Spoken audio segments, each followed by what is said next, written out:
Hey everybody, what's up and welcome back to the channel. This is Lionheart coming at you with my Town Hall 13 account with some top-end strategy. Now, if you've been keeping up with Town Hall 13, with the war scene, the pro scene, anything like that, you will know that there has been one attack that's dominated the meta, and that is the Blizzard. Putting some super wizards into a blimp, using the invisibility spells on top of them, similar to an Electron, and then coming with a back end of Lalo or something, something of the sort to clean up the rest of the base. That has been by far the most popular attack, but the Blizzard was nerfed today, and so because of that, everyone needs to start finding some new attack strategies, and this is the one that I've been taking to Legends. I just started to use this yesterday, and we can see the results from the past 2 days have been exceptional. Started off and I got 3 triples in a row, a couple high percent 2-stars, another triple and a 2-star to round out the day. But today I had one of the best Legends days I've had in a long time, hitting 6 out of 8 triples and 199%. We were 16% shy of a perfect day in Legends, and I did that with this army. I don't know if this has a great name for it yet. I think some other content creators have put out some videos about strategies like this, but it is a ground smash style attack. It's pretty spammy, not a whole lot of skill going into it, especially when compared to something like the Blizzard, but it can still be very, very powerful, and we're going to walk through a few of the triples that I had, as well as the 85% 2-star that I had today as well, critique what we could have done a little bit better to get the perfect Legend day, and along the way show you some neat tips and tricks so that this strategy can work for you. Alright, we're looking at our attack log now. We're going to back up 8 attacks to find the first one of today and go through a few of these replays just to get a basic idea of what this attack is all about.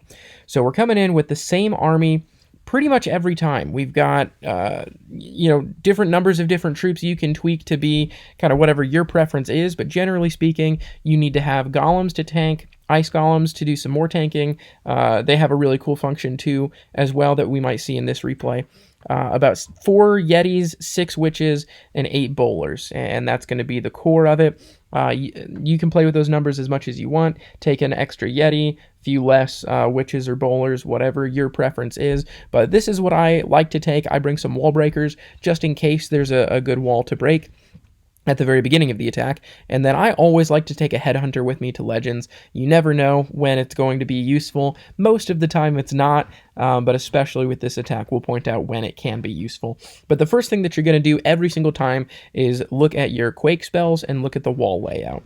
You've got 4 Quake spells that you can use to break open walls in 2 different spots. So you've got 8 Quakes that you're bringing total, and unlike most smash attacks, where you would use the Quakes to carve a path in the middle of the base, with this attack, it's a little bit different. We'll go ahead and hit play. You want to drop the Quakes to open up the base, but with this style of attack, you're not always going to get your army straight through the middle of the base, and that's okay. The best part about this attack, one of the reasons why it's so strong in Legends right now, is that if you hit the Town Hall with 4 Earthquake spells, we'll zoom in on it and you can see how much damage it's already taken with just those 4 Quake spells, then your army doesn't have to go through the Town Hall in order to get it. The siege machine that you bring with this attack, and the most crucial part of this attack, is that you bring a log launcher. And so even if the army doesn't go through the Town Hall at all, the log launcher will send 6 or 7 logs into the Town Hall, and it'll be able to take it out as long as you're not sending it in from the pure opposite side. But we've opened up the base through the core, hoping that our army can go through, but knowing that it's optional.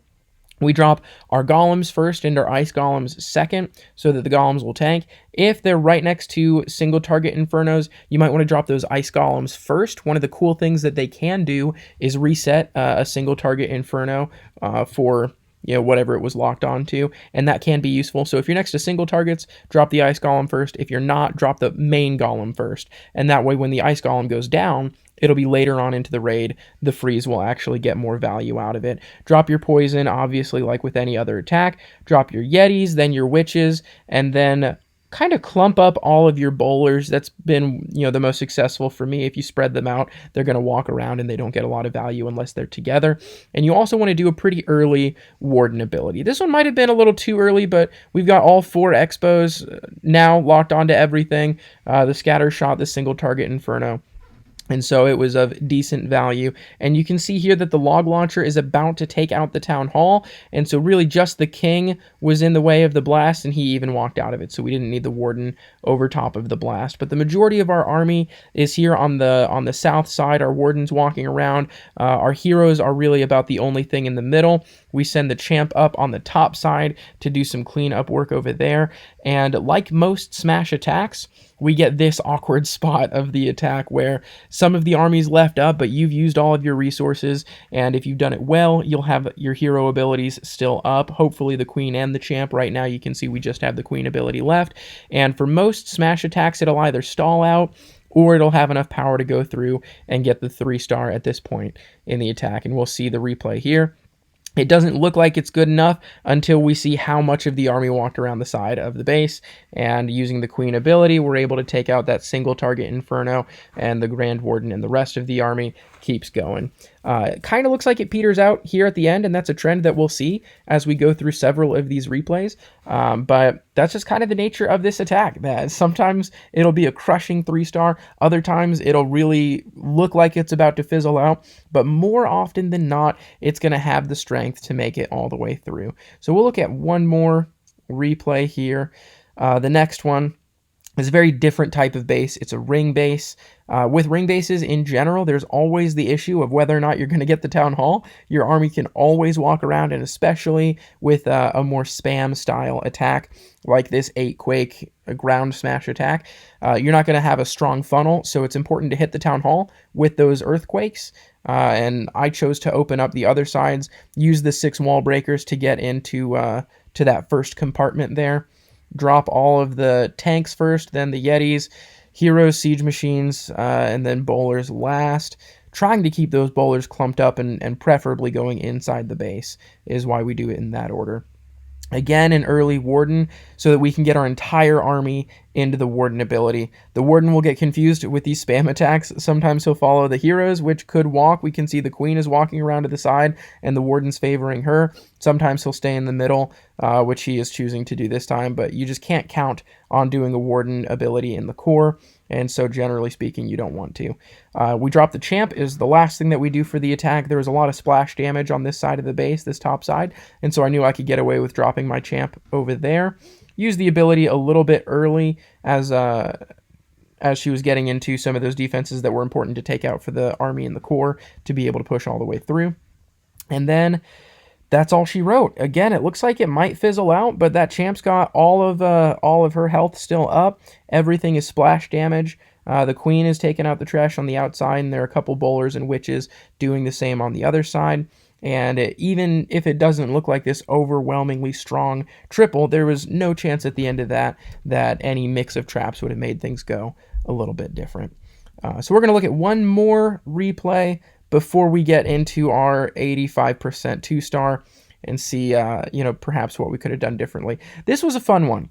This is a fairly unique base. Let me know if you've seen it before, because I haven't. This was the first time I've seen this base, and trying to figure out where to do the earthquakes is pretty important, because that's the path that you're creating at the very least for your log launcher. And so we see there's a ton of value here in the middle between the eagle and both scatters. We kind of want to drive all the way through that to get to the town hall. But like I said earlier, if you drop your log launcher on the exact opposite side of the town hall, there's a good chance that it won't be alive long enough to send the 6-7 logs that it takes to take out the town hall. And so we can either send our army straight through it, if we're confident in that, and then come from the opposite direction, or we can come right at the town hall just to guarantee it. Usually for legends, and definitely if you're less comfortable with the attack, I'd recommend attacking from this side, where you are not likely to miss the town hall. But if you are a little bit more comfortable with what you're doing, then perhaps go from the different angle where you can get more value on the way to the town hall, and that'll be a stronger shot for an actual 3-star. But here, what we decided to do is to open up these 2 spots And it was really crucial as we opened up this path of the base. We really do want to funnel our army inside. We didn't want these walls to go down. And so you'll notice we placed the earthquake in the perfect spot to open up several compartments, but to keep these walls in front of the single inferno open, or to keep them alive, so that they would funnel our troops to an extent into the middle of the base. You know, the witches can target over, so can the bowlers, so can the queen, but by keeping these walls up, we managed to bring most of our army into the core of this base, right on top of both scatters, through the eagle. And the log launcher is just working away at the town hall. We'll see if the logs actually take it out, or if it's just the Yetis there. Spoiler alert, it is a mix of the two. The Yetis got just a little bit more damage, so that the log launcher's last log would be able to get the town hall. But just like before, we've got the army split on both sides, just kind of working a wave through the base, and dropped our champ to support whichever side had more troops by it. If you're familiar with Town Hall 9, the witch slap that used to be incredibly meta at Town Hall 9, I don't know if it still is, it's been a while since I've been in the competitive Town Hall 9 scene, but it's similar to that, where your army is just trying to work through as a wave through the entire base. It's not really picking one section and then another, or funneling one side strongly and doing a clockwise direction like you would for Lalo or perhaps Hybrid. You're really just picking one side of the base and trying to work a whole wave through it. So when your army splits to two sides, that's okay. Drop your champ to reinforce the stronger side. Even though the champ went down in this attack, it reinforced this side that kept our queen alive, kept so many of these bowlers alive, and made the attack just easy. And there we go, 3 for 3 triples at the beginning of this Legends Day. We'll go ahead and look at that 85% 2-star, see if there's something that we could have done a little bit different, why it went wrong, so that when you try this attack in Legends, you'll be able to critique your own less than triples. All right, Kelvin, getting into our replay here, and we can see it's not even the best defense base that we've seen today. The walls aren't even maxed out, the base itself isn't quite maxed out, and somehow it still got us. Pretty frustrating, but that's okay. What we'll look at first is what we looked at last attack. Where would you put the earthquake spells? Knowing that this is, not a ring base, but it's a centralized town hall, so there's less of a chance that your army's going right through it, and more of a chance that you'll need your log launcher to actually take out the town hall. Our first thought is that one of the 4 earthquake spell placements should be on top of the town hall. Again, I look at these high value targets, and so I want to come from the top side of the base some which way, and so we come to the natural conclusion of dropping our earthquake spells on top of that scatter, and then right on top of the town hall to open up the base. Now, this might be where the attack went wrong. Let me know in the comments what you would have done differently, where you would have placed the earthquake spell, because there were plenty of places that we could have put it to knock out the walls around the town hall, damage the town hall, but then maybe get a little bit more value and open up some other things. As you can see, it opens up the multi-inferno compartment down here, but nothing else around it. So I think already this is where I went wrong in the attack. If I even cheated the earthquake spells over here, it would have opened up to the outside of the base, would have opened up to this scatter, and still would have opened up to the multi-inferno. So I think step 1 of doing this attack a little bit better is, instead of dropping the earthquake spell right on top of the town hall, it would be to cheat to the left side. But we see that we come in from the top, as you'd expect from where we put our earthquake spells, drop our golems, ice golems, heroes, siege machine, and then clump up our bowlers. But we might have dropped our bowlers a little bit early, because we can see the clump doesn't really go inside of the base. An early warden, as is typical. I saw Yetis come out of the clan castle, and I already felt good about the attack, because that's not a real defensive CC. The logs are going straight at the town hall to take it out, so are some other troops. But here, like we mentioned in the last attack, you really want your army to come through like a wave. And this section of the base took out all of our troops that were coming through already. And so instead of sending our champ in just to die alone, we send our champ in from the 3 o'clock side to support the stronger side of the army that's coming through.